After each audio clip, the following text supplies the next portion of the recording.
자, 수고하셨습니다. 계속 이어서 보시죠. 89쪽에 제3절 지구단위 계획구역입니다. 단지를 지정하고 도면을 낸다. 도면대로 건축하고 그다음에 이러저러한 것을 완화할 수 있다라고 하는 거였죠. 그럼 어디에 단지를 지정하냐라고 하는 겁니다. 먼저 그러니까 그 위에 있는 표를 보시면 세 가지가 있는데요. 첫 번째, 아래의 그러니까 전부 또는 일부에 지정할 수도 있고 지정하지 않을 수도 있다라고 하는 게 있습니다. 그러니까 아래 대상 지역들이 있어요. 그러니까 여기는 처음에는 좀 까다로우시죠. 왜 그러냐면 이 대상 지역 하나하나들도 아직 선명하게 그림이 잡히지 않은 상태입니다. 근데 그 위에 얹을 수도 있고 얹지 않을 수도 있다라고 하는 거니까 좀 더 복잡해 보이게 느껴지시는 거죠. 뭐 어쩔 수 없습니다. 반복해서 보시는 수밖에 없죠. 대상 지역이 있으니까 단지를 지정하지 않고 그냥 내비둬도 아무 문제가 없습니다. 대상 지역의 일부에만 지정할 수도 있고요. 대상 지역의 전부에 지정할 수도 있습니다. 그러니까 이것을 지정할 수도 있고 전부 또는 일부에 지정할 수도 있고 지정하지 않을 수도 있다라고 하는 거고요. 다음에 두 번째로는 아래 대상 지역이 있는데 거기는 그냥 내비뒀다가는 사람이 살 수가 없습니다. 그래서 거기에 대해서는 반드시 지구단위계획구역을 지정해야 한다라고 하는 게 있는 거고요. 요 아래에는 반드시 지구단위계획구역을 지정해서 깔끔하게 관리해야 된다. 뭐 참고로 한 땅바닥에 이러저런 전국 모든 땅은 용도지역이 깔려 있는 거고 그 위에 용도지구를 지정할 수도 있고 그 위에 또 용도구역, 그 위에 또 지구단위계획구역, 그 위에 또 토지거래허가구역 몇 개라도 정할 수가 있는 겁니다.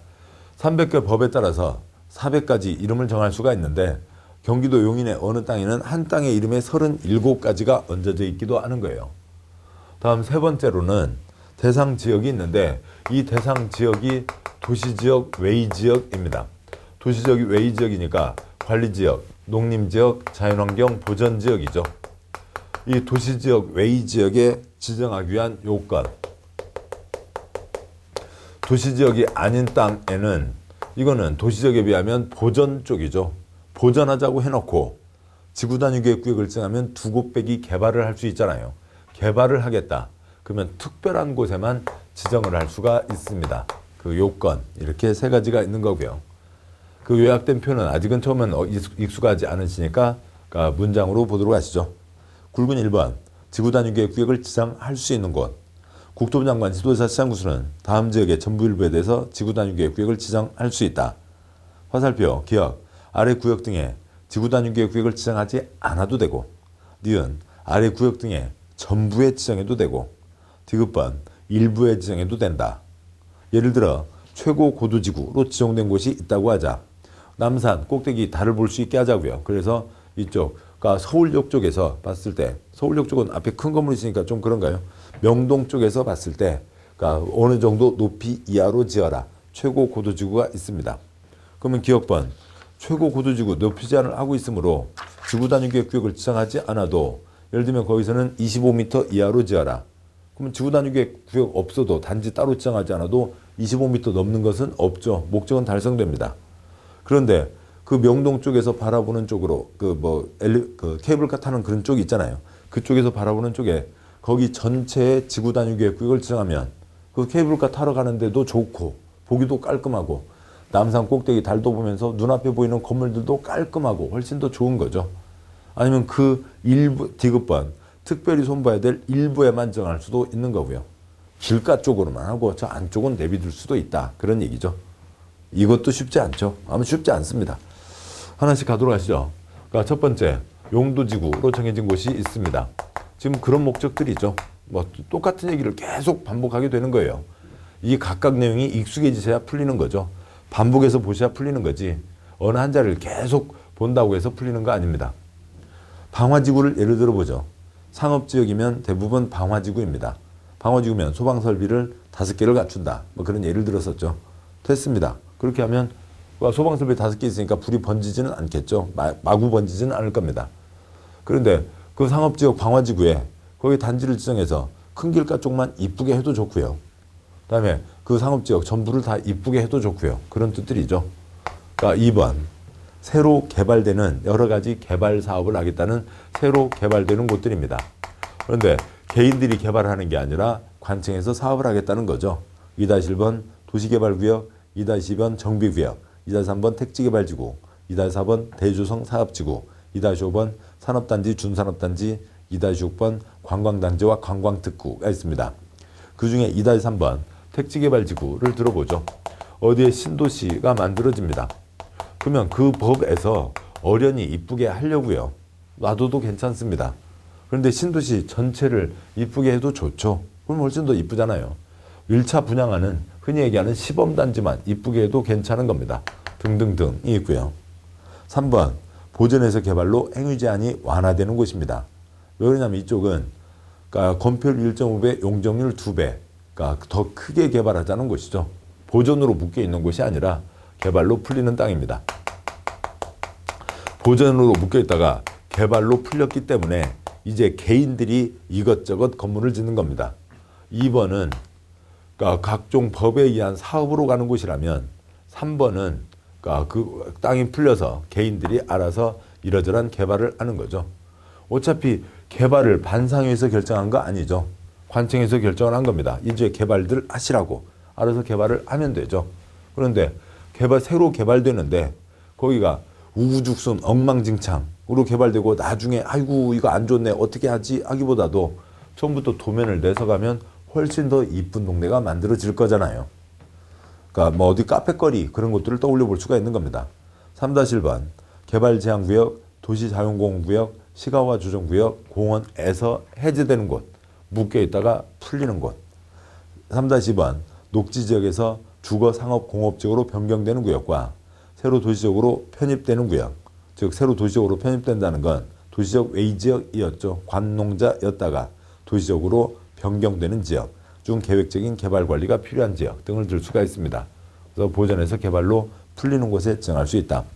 4번 도시적에서 그 효율적 개발을 도모하자는 곳들이 있는데 4-1, 4-2, 4-3 가지고는 시험 나온 적이 없네요. 5번 기타 세부적인 사항이 있는데 나온 적 없어서 생략합니다. 굵은 2번 지구단위계획을 지정해야 된다.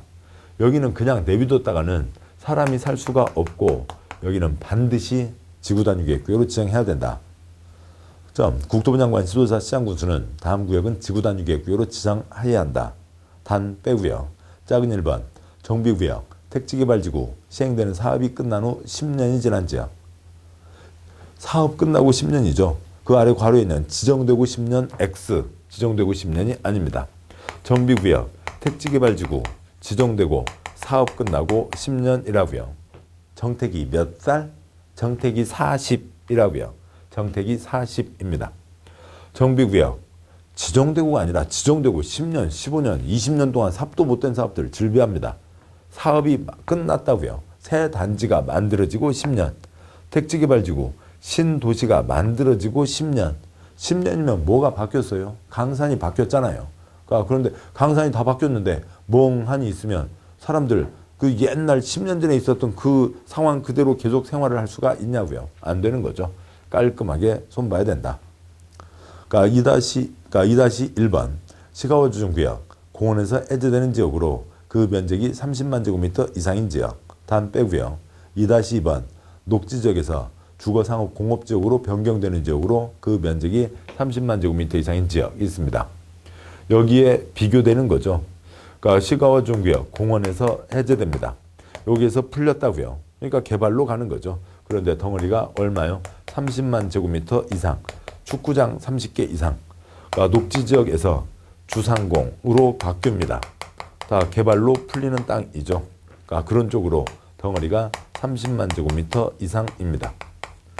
개인들 보고 알아서 개발하라고요. 여기는 지정하지 않을 수도 있지만 덩어리가 30만 제곱미터면 축구장 30개, 공법에서 30만 제곱미터, 330만 제곱미터가 자주 나옵니다.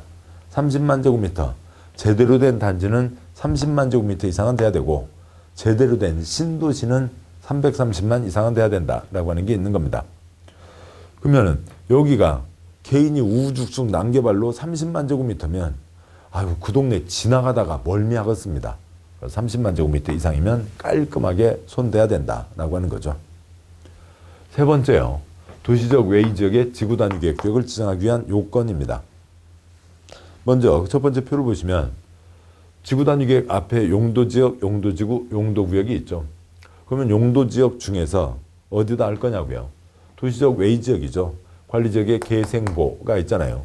주상공록 빼고 계생보 농자 중에서 그래도 지정하기 위한 요건, 지정을 해서 개발을 하는 거잖아요. 개발을 하려면 그 대상 지역이 뭐가 돼야 되냐면 용도지역 중에서는 계획관리지역이어야 되죠. 계생보 농자 중에서 그래도 개발할 수 있는 곳은 주상공, 녹계, 생보농자니까요. 계획관리지역이어야 되고, 두 번째로 용도지구 중에서는 용도지구가 고경미 씨 취재한 거 보시기에 빵 터지네가 있잖아요. 그 중에서도 개발할 수 있는 곳은 개발하자는 개발진흥지구에 지정할 수가 있는 거죠. 도시적 밖에 있는데 관농자인데 그래도 개발하려면 개발 가능성이 있어야 되는 곳에 개발을 할 수가 있어야 되죠. 개발을 하는 거죠. 개발할 수 없는 땅을 우격다짐으로, 그러니까 억지로 개발할 수는 없다고요. 세 번째, 용도구역 중에서는요. 용도구역은 지구단위계획구역을 지정할 수가 없죠. 용도구역은 콘크리트 꿈도 꾸지 마 하는 곳인데, 그러니까 거기에 두 곳배기 개발하자는 것을 지정할 수가 없습니다. 지정할 리는 없는 거죠. 그리고 이제 다른 작은 3번으로 용도지구 폐지하고 행위제한 대체한다라고 하는 게 있는데 곁가지 사항이고 거기 가서 보도록 하겠습니다. 3-1번 도시적 외지역에 지구단위계획구역을 지정하기 위한 요건. 도시적 외지역을 지구단위계획구로 지정하려면 다음 요건에 해당해야 된다. 1번 지정하는 구역 면적의 반 이상이 계획관리지역으로 일정한 요건에 해당해야 되고, 2번 개발진흥지구로 일정한 요건에 해당해야 되고, 3번 용도지구를 폐지하고 행위제한을 지구단위계획으로 대체하려는 지역에 대해서 한다. 용도지구를 지정했습니다. 뭐 하려고요? 행위제한을 하려고요. 근데 행위제한 내용은 그대로 놔둔 채로 이름만 용도지구가 아니라 이름만 지구단위계획구역으로 바꾼다고요. 주제는 똑같이 가는 겁니다. 그러니까 뭐 큰 차이가 없는 거죠. 뭐 하려고 그런 고생을 하는지는 모르겠습니다만 아무튼 그렇게 할 수도 있다. 용도지구가 귀찮아 보이고 지구단위계획, 단지 도면을 얹어서 하는 게 뭔가 좀 품위가 있다고 생각하는 모양이죠. 아무튼 규제 내용은 똑같이 가는 거니까 아무 차이가 없는 거죠. 규제하는 문서의 표지 껍데기 이름만 바뀌는 겁니다. 3번은 큰 의미가 없습니다. 그러니까 3-2번 계획관리지역에 지구단위계획구역을 지정하기 위한 요건. 계획관리지역은 그래도 관리지역이었잖아요. 관농자인데 지정하려면 동그라미 1번 지정하려는 구역 면적의 50% 이상이 계획관리지역이고 나머지 용도지역은 생산관리, 보전관리일 것. 계획관리가 중심이어야 되고 생산관리, 보전관리까지는 포함할 수 있다. 농자는 손대지 말고 그런 얘기죠. 작은 1번, 작은 2번 생략합니다. 그러니까 작은 동그라미 2번이요. 그 면적이 30만 제곱미터 아니면 10만 제곱미터, 3만 제곱미터 이상은 돼야 됩니다. 30만, 10만, 3만 이상은 돼야 된다라고 하는 거죠. 이쪽을 지우고 내용을 보도록 하시죠. 그러니까 3-2번 계획관리지역이 정하기 위한 요건. 첫 번째, 계획관리가 반 이상이고 생산관리, 보전관리까지를 포함할 수가 있다. 두 번째, 그 면적이 30만, 10만, 3만 이상은 되어야 된다는 거죠. 제대로 된 단지 30만 이상은 돼야 되는 거죠. 동그라미 2-1번 지정하려는 지역에 공동주택, 아파트, 연립주택, 건설계획이 포함되는 경우에는 30만 제곱미터 이상은 돼야 된다. 계획관리지역이었으니까 이러저러한 시설이 많이 없는 상태였죠. 거기에 아파트, 연립주택을 집어넣는데 그러니까 집만 집어넣고 여기서들 알아서 사세요. 어떻게 살아요? 문화시설, 체육시설, 공공시설 이러저러한 시설들이 갖춰져야죠. 제대로 된 단지 30만 이상은 돼야 된다. 그러니까 아래 작은 1, 2번 빼고요.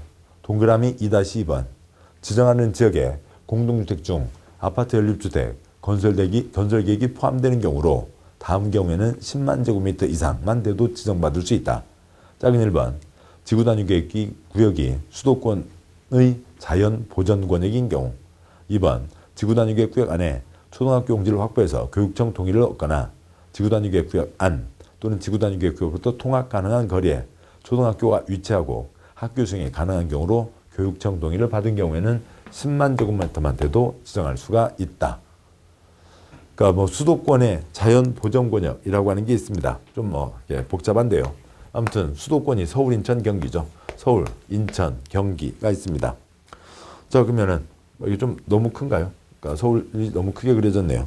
그러니까 수도권이 있으면, 그러니까 이 중에서요. 그러니까 이쪽에 그러니까 북한강 들어오고, 그다음에 남한강 들어오는, 그러니까 이쪽 자리들은 그러니까 자연 보전 권역. 그다음에 서울 위로 의정부, 아래로 수원 성남까지 과밀 억제 권역. 그다음에 저 위로 포천 연천여, 그다음에 아래로 평택 화성들여 성장 관리 권역이라고 되어 있습니다. 자연 보전 권역. 여기 아파트 연립이 들어간다고 30만 하면은 큰 덩어리가 들어서게 되고, 그러니까 사람들 마시는 물에 영향을 준다고요. 그래서 거기는 10만. 아니면 시설 중에 학교가 가장 중요한데, 학교가 준비되어 있으면, 여유가 있으면 10만만 돼도 지정받을 수 있다. 동그라미 2-3번 아파트 연립주택 건설 계획이 포함되지 않는 경우에는 3만 제곱미터 이상은 돼야 된다. 대표적인 예로 공장과 물류창고를 떠올려 보자고요. 공장과 물류창고 앞에 뭐 여기와 같은 문화시설, 체육시설, 공공시설, 업무시설 그런 것들 필요 없죠. 그냥 트럭만 들어갔다 나왔다 하면 되잖아요. 아파트 연립 들어가면 30만이 기본이고 10만은 예외인 거죠. 아파트 연립 아닌 공장, 물류창고는 3만 이상만 돼도 지정받을 수 있다. 동그라미 3번, 4번이요. 동그라미 3번. 해당 지역에 도로, 수도, 다음에 하수도 등 기반시설을 공급할 수 있어야 되고, 동그라미 4번. 자연환경, 경관, 미관을 해치지 않고 문화재 훼손 우려가 없을 것. 두 곳빼기 개발을 하는 거죠. 따라서 기반시설 모자라면 안 되고, 주변 환경을 훼손해서도 안 되고 환경과 조화를 이루어야 된다. 개발할 때 기반시설 갖추고 환경과 조화를 이루어야 된다라고 하는 것들은 공법의 기본 흐름이 됩니다. 계속 반복해서 나올 거예요. 그리고 이쪽 10만 갖고 이 예외는 복잡하잖아요. 지문 하나를 만들려도 얘기가 길어지는 겁니다. 그래서 아파트 연립 30만, 30만, 10만, 3만, 아파트 연립 30만, 공장 물류창고 3만, 그거면 됐죠. 3-3번, 이제 개발진흥지구에 지정하려고 합니다. 개발진흥지구에 지정하려고 하는데, 그러니까 3-3번, 개발진흥지구에 지정하기 위한 요건, 동그라미 1번 빼고 동그라미 2, 3, 4는 똑같습니다. 그러니까 먼저 문장 보시면 동그라미 1번은 곧 설명드릴 거고요. 다음 쪽에 보시면 동그라미 2, 3, 4, 30만, 10만, 3만에 뭐 틀렸다는 게 아니라 시험 나오지 않는다는 거였고요. 나오지 않았다는 거고요. 3번 기반시설 환경은 똑같이 가게 됩니다. 그런데 다시 92쪽 와서요. 개발진흥지구에 지구단위 계획을 지정하려면 그 개발진흥지구가 특정한 용도지역 위에 얹어 있어야 됩니다. 이게 어려워요. 복잡합니다. 왜 그러냐면 아까도 말씀드렸듯이 경기도 용인의 어느 땅에는 한 필지에 37가지 이름이 붙어 있기도 하지만 지금 여기는 한 땅에 한 필지에 3개의 이름이 붙는 겁니다. 우와, 그것도 어려워요. 우리한테는 그것도 어려운 겁니다. 왜냐하면 37개 이름 붙어 있는 그 땅 할아버지는 그러면 그 땅에서 뭘 이용할 수 있을까? 그 37개 법을 다 공부하시면서 그래서 욕을 해야지 하실까요? 그냥 내비도 그냥 농사 짓고 계시잖아요. 그냥 편히 계시는 거죠. 거기 6개 공법 공부하는 우리도 이렇게 죽겠는데, 그러니까 그 37개 법을 할아버지가 어떻게 아들, 손자, 며느리 다 나누어서 공부해도 그거 뭐 우리 시험보다도 훨씬 더 어려운 공부가 될 겁니다. 그냥 농사 짓고 마시겠죠. 우리는 3가지가 붙어 있는데 그거 공부하는 게 쉽지 않은 거죠. 아무튼 문장 읽고 설명드리죠. 92쪽에 3-3번의 동그라미 1번. 해당 개발진흥지구가 다음 용도지역에 위치하고 있을 것. 1번 주거개발진흥지구. 복합과 특정개발진흥지구는 계획관리지역에 있어야 되고, 2번 산업유통개발진흥지구는 그러니까 복합개발진흥지구는 계획관리지역, 생산관리지역, 농림지역 위에 있어야 되고, 3번 관광휴양개발진흥지구는 도시적 외의지역에 있어야 됩니다. 93쪽에 그 아까 말씀드렸던 과밀억제권역, 성장관리권역, 자연보전권역, 수도권 그림이 있는 거였고요. 지금 보신 이 동그라미 1번에 대한 해설이 깁니다. 그거에 대해서 보도록 하시죠. 그 94쪽 위에 있는 표입니다. 어렵습니다. 한 땅에 이름이 세 가지가 붙는 거예요. 어렵습니다. 그러니까 그리고 이것 갖고 시험 문제 나온 거 딱 지문 2번밖에 없어요. 그래서 너무 애쓰지는 마시자고요. 뭐 그러더라도 설명은 설명대로 가고 한 3번, 4번 다른 것들이 다 익숙해지시면 그 다음에는 큰 어려움은 좀 줄어듭니다만 그래도 외우시는 건 좀 고생이십니다. 처음에는 어렵습니다. 94쪽 제일 위에 있는 표를 보시죠. 제일 위에 있는 표요. 대한민국 모든 땅은 순서를 잘 보세요. 지금 세 가지 색깔로 나눠서 갈 겁니다. 대한민국 모든 땅은 용도 지역이 정해져 있습니다. 그러니까 주거지역, 상업지역, 공업지역, 녹지지역, 그러니까 계획관리지역, 생산관리지역, 보전관리지역, 농림지역, 자연환경보전지역이 있죠. 대한민국 모든 땅은 4가지, 9가지, 21가지 용도지역으로 구분되어 있다. 그거 아시죠? 됐습니다. 그러니까 이것저것이 겹쳐지는데 겹쳐지는 건 나중 문제고 하나는 알고 계신다고요.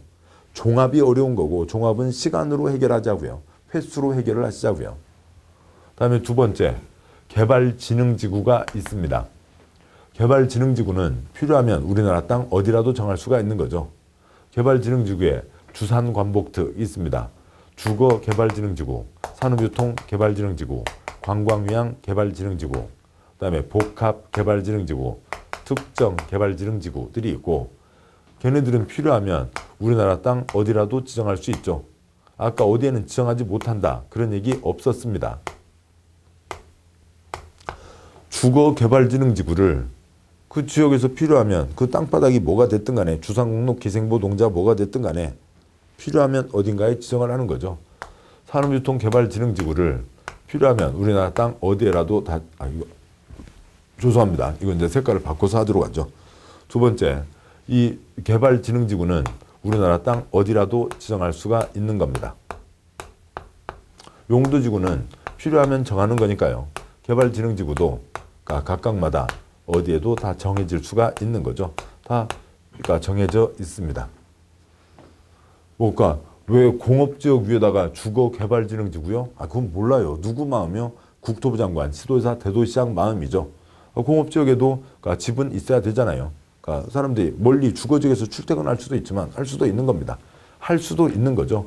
우리는 지금 경우의 가능성을 따지는 거지. 경우의 수를 따지는 거지. 지금 내가 직접 국토부 장관, 시도지사, 시장, 그러니까 대도시장에 대해서 지금 지정하고 있는 게 아니잖아요. 경우를 따지는 겁니다. 대한민국 땅은 모두 용도지역으로 정해져 있고 필요하면 용도지구를 지정하는 거죠. 용도지구는 어디에라도 있을 수 있어요. 그런데 이제 3번째, 이 노란 동그라미 개발진흥지구들을 거기에 지구단위계획구역을 지정하려면 정해진 곳에만 할 수가 있다고요. 아무데나 노란 동그라미라고 개발진흥지구라고 아무거나 다 하는 게 아닙니다. 지금은 도시지역 밖의 지역에 지정하기 위한 요건이죠. 주상공록을 빼고 보시면 그러니까 주거개발진흥지구가 여러 곳이 있는데 그중에 그러니까 주거개발진흥지구니까 예를 들면은 뭐 1000세대가 들어간다고 치자고요. 그런데 거기에 지구단위계획까지가 얹어지면 2곳 빼기 개발을 할 수 있잖아요. 2000세대를 집어넣겠다. 2000세대를 집어넣으려면 여기에만 지정할 수가 있는 겁니다. 이 중에서도 계획관리지역에만 지정할 수가 있다고요.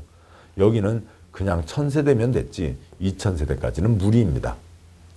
산업유통개발진흥지구요. 공장과 물류창고를 얘기하는 거죠. 공장과 물류창고를 위한 산업유통개발진흥지구가 있는데 그것도 공장도 그러니까 5만 제곱미터짜리를 2만 제곱미터로 하자고요.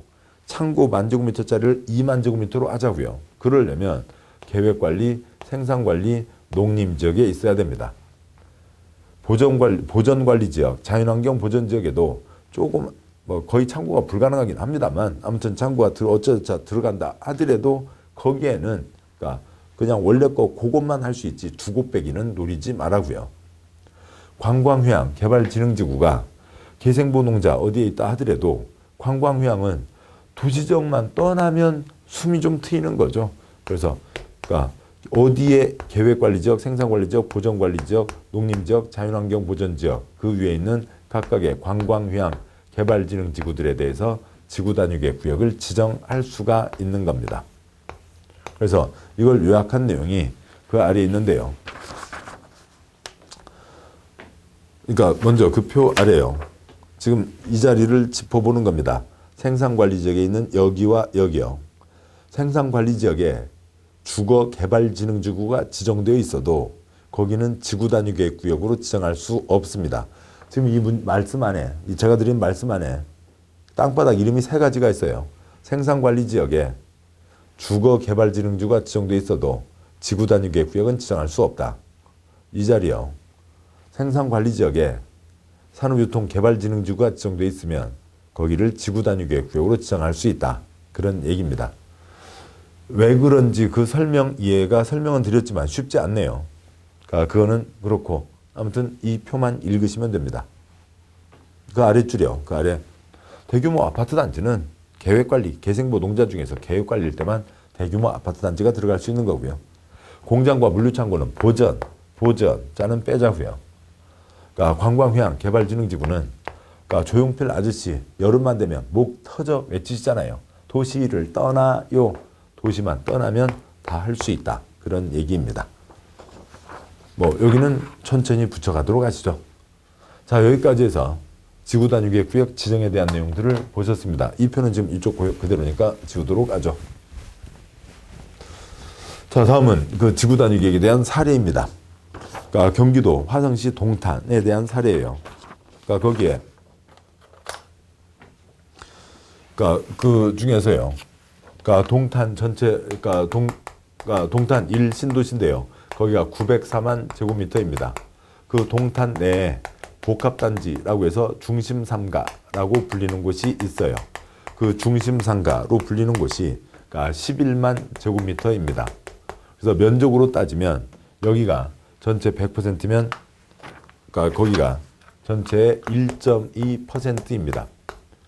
땅면 여기가 이제 100%로 봤을 때요. 근데 그 1.2%가 되는 그 복합단지 중심상가 지역에 지구단위계획 도면이 나왔는데 그게 53쪽입니다. 그러면 1%가 50쪽이니까 100%로 잡으면 거의 5,000쪽 되는 거죠. 비율 정확하게 따지면 4,355쪽입니다. 동탄 신도시요. 경부고속도로 내려가거나 올라오다 보시면 이쪽에 이제 부채꼴 모양. 우리가 볼 때는 부채꼴은 안 보이고 이제 산 하나가 보이고 황적산인가요? 그러니까 그리고 아파트 단지 뾰족 솟아 있는 아파트들만 보시는데, 그러니까 그 주상복합이나요.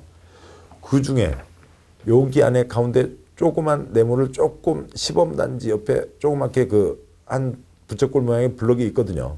거기가 53쪽이라고요. 면적 1%가 53쪽. 동탄 신도시가 만들어지는데, 그러니까 관청에서 땅을 다 수용해서 택지를 만들고 다음에 건설회사에 팔았죠. 그러면 건설회사가 그 땅을 사서 아파트를 지었는데 짓고 싶은 대로 지 맘대로 지은 게 아니라고요. 비율로 실제로는 5,000쪽은 아닙니다만 비율로 따져서 여기 전체에 5,000쪽 책을 낸 겁니다. 그러니까 우리가 공인중개사 공부를 하기 위해서 책을 이만큼 쌓아놨잖아요. 그거 2벌을 쌓아놓은 책이 있다고요. 또 도면에 대한 책이니까 책 면도 이것보다 훨씬 더 큰 걸로 2벌 5,000쪽 책이 있는 겁니다. 그것에 따라서 동탄 신도시가 만들어져 있는 거지 건설업자들이 자기 마음대로 만든 게 아닌 겁니다. 단지를 지정하고 단지에 대한 도면을 낸 거죠. 요 가운데 이제 뭐 참 잡기가 쉽지 않습니다만 가운데 검게 표시된 부채꼴 모양 보일 겁니다. 그게 다음 쪽에 있는 그 거기를 확대한 게 이거고요. 여기에 있는 지금 그 알파벳 번호들이 있는데 그건 이제 그러니까 그림이 계속 이제 그 화일로 옮겨져 가면서 그림 글자는 그 숫자들은 빠져 있습니다. 그러니까 뒤에 내용 보시면 되고요. 지금 여기 이 모양이 이렇게 있고 여기에 중심 큰 도로가 흘러가고 있고 여기에 또 한 블럭이 있죠.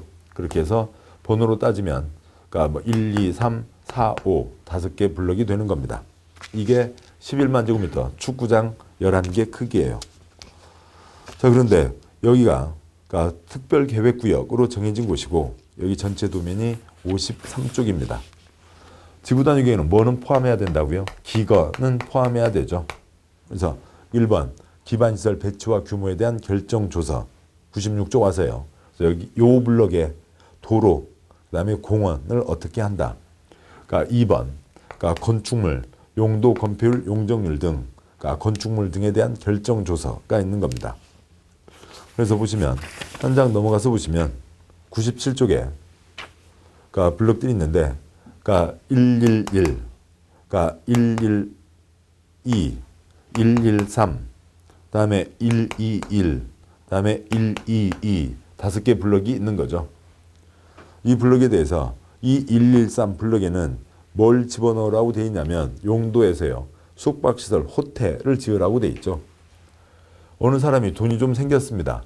동탄 신도시에 땅 사서 뭔가를 하고 싶어요. 그래서 이 땅을 샀어요. 그분은 역시 돈텔마마 나이트클럽 한번 지어보는 게 할아버지의 유언이었고 아버지의 유언이었고 그 이제 따님 때 와서 이제 돈텔마마 나이트클럽을 지어보려고 합니다. 나이트클럽 지어요? 못 지어요? 못 짓죠. 호텔을 짓고 호텔에 지하층이나 1층, 지하층에다가 나이트클럽을 끼워 넣을 수는 있지 모르지만 여기는 뭘 지으라고 되어 있어요? 호텔을 지으라고 되어 있는 거죠. 111에는 정해진 것 중에서만 골라 지어야 되고 112에는 정해진 것 중에서만 골라 지어야 되고 이런 식으로 어떤 걸 지을 건지 그 각각마다 건폐율 용적률은 얼마고 높이는 어떻게 하고 심지어 뭐까지 있냐면 다음 98쪽 보시면 형태 중에 외관, 너비 20m 이상 도로에 접한 건축물은 이들 도로면에 면한 1층 전면 외벽면의 2분의 1 이상을 투시벽 또는 투시형 셔터로 처리하라 라고 하는 게 있습니다. 이 중심도로가 이게 20m 이상은 됩니다. 그러면 이쪽에 있는 가게들은 1층에 가끔 상가들 중에 이런 거 있잖아요. 이렇게 쭉 내리면 쭉 내려오는 셔터 있잖아요. 막 적적적적적쭉 접혀 올라가는요. 그걸 해서 깜깜하게 해놓지 말라고요. 밤에 지나가는 사람 답답하다고요. 외국인 관광객들 답답하다고요. 지방에서 온 사람들 답답하다고요. 투시벽. 그래서 그러니까 유리창으로 되어 있는 그 쇼 윈도우가 있는 거죠. 지나가다 보면 아가씨들 이렇게 옷 입고 서 있잖아요. 그래서 아가씨들 이렇게 그러니까 서 있습니다. 그렇게 돼 있으라고요. 불 켜놓고요. 아니면 투시형 셔터, 그 쇠파이프로 된 셔터 있잖아요. 그런 걸로 내려서 도둑놈 들어오는 건 막지만 지나가는 사람들 답답하지 않게 하라. 그것까지도 정하고 있어요. 그러니까 이 단지에서는 이 도면대로만 지어라. 도면에서 시시콜콜 세부적인 걸 정하고 있는 겁니다. 그게 53쪽이 되는 거죠.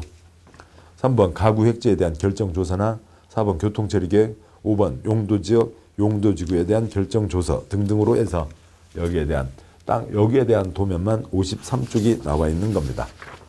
전체로 따지면 비율로 따지면 동탄 신도시는 5,000쪽 책에 정해진 대로 만들어져 있는 거죠. 이런 게 지구단위계획 제도입니다. 익숙하지 않고요. 그래서 시간 되시면 시간 조금 내셔서 공부하다가 시간 내지 마시고 어디 외곽에 식구분들이랑 아니면 친구분들이랑 음식 먼저 드시러 가셨다가 그러니까 거기에서 그 주소 집은 온 나라 루이스 한번 찍어보고 해서 보시면 거기에 지구단위계획 구역 정해진 게 있고요. 그러면 지구단위계획 구역 정해져 있으면 그 지구단위계획 도면까지 접속해 갈 수가 있습니다. 그렇게 해서 한 번씩 보시면 훨씬 더 이해가 충분하시겠네요. 이 기본서에 이런 도면들을 이거 넣은 것만도 상당히 이게 좀 적지 않은 노력이었고요. 왜냐하면 기본서에 어떤 품위가 있고 기본서에 양이 있는데 이런 도면 중에 특별하게 아주 강조를 해서 집어넣은 겁니다. 여기까지 해서 지구단위계획 제도를 보셨는데 결론요. 농지법까지 어디서라도 지구단위계획 구역 얘기는 나옵니다. 단지를 지정하고 3년 안에 도면을 내야 됩니다. 도면이 나오면 개인은 그 도면에 정해진 대로 건축하고 도면에 정해진 대로 용도 변경을 해야 되는 거고요. 관청에서 도면을 내니까 단지 전체에 대한 도면을 내니까 더 여러 가지가 들어가도 더 크게 지어도 충분하게 소화할 수 있습니다. 지구단위계획 얘기가 나왔을 때 이 그림이 떠올리시면 성공입니다. 그러면은 또 그 자들을 이해하시는데 훨씬 큰 도움이 되시겠죠. 자, 고생하셨고 여기까지 오셨고 잠깐 쉬고 또 다음 뒷 내용들 계속 이어서 보도록 하시죠. 수고하셨습니다.